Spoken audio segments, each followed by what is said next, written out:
Nancy. I am a graduate data scientist and I work in London. Today we're going to be talking about budgeting, and in this video, as a follow-up to my previous video, we will be talking about how I approach the concept of budgeting.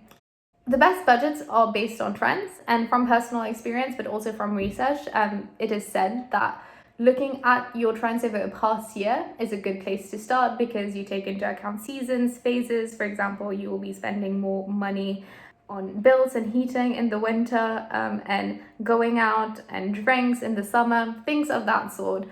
I am not going to assume that you're going to go through 12 months worth of bank statements because I did not, and I started with the mindset of breaking my year in quarters or seasons, however you want to call it. And in this video, I will explain to you how I approach this as a data scientist. The first part is the data mining part. What I would recommend is to import all of your bank statements into Excel.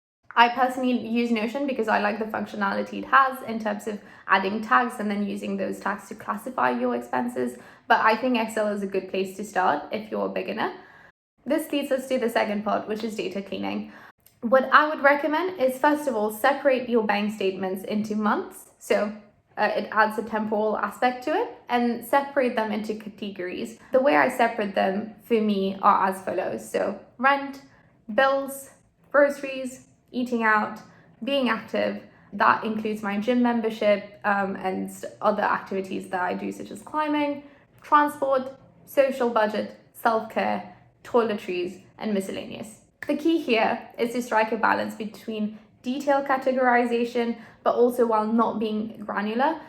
What I would recommend with respect to this part is go through your bank statements and see what trends you want to monitor. For example, do you want to monitor how much you spend on rent and bills separately, or would you just classify that as living expense? But also, secondly, you want to have between 7 to 12 categories so that it's not too granular. You're not looking at end of month statement and being like, I spent £200 at Sainsbury's, I spent £500 at Waitrose. That is way too granular. So general gist of advice, choose categories that make sense to you and that align with what you want to monitor. And that is it. Part 3 is about data analysis. Favorite part as a data scientist, if you ask me. So after you have classified your expenses, I would recommend visualizing them. I personally do this in a table,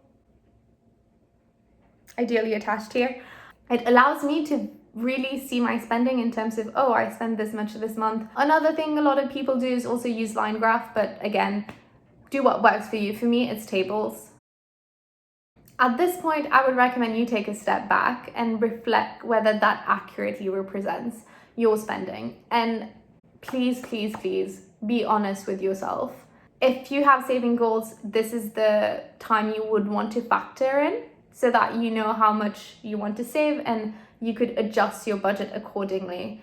But at the end of this stage, and this is just honest advice between me and you want to have a realistic spread of where your income is going to go. So assuming you make £2,000 a month, if your saving goal is £500 a month, then that is what is going in savings. And then your allocated budget, for example, £1,000 is going to go to rent, £200 is going to go to eating out, groceries, all of that stuff. But it needs to be realistic. Well, this is not a definitive budget because I personally readjust my budget every quarter.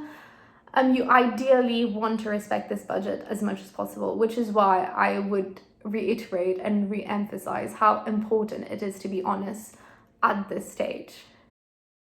So next steps from here, the plan is to map your spendings every month based on this budget. Record these mappings. I do it on a week-to-week basis. I sit down every weekend, go through all of my transactions and then import them on my Notion template. Have it attached in the description below if you also want to use my Notion template, it's free.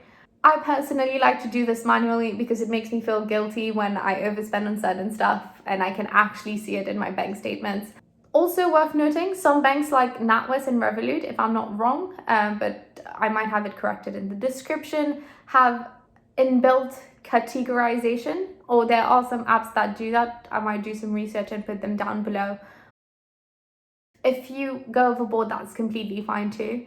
It has happened to me many times. One week I eat out every day and I feel really bad.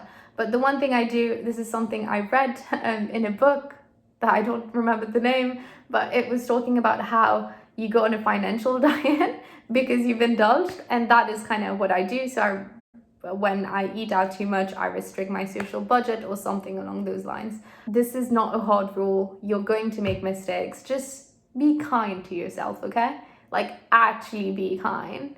So, conclusion, that wraps it up on our discussion on budgeting. This is how me as a data scientist kind of approach this subject. I hope you found this video helpful and insightful. If you have any questions, feel free to leave them in the comment section below or reach out to me. Very simple.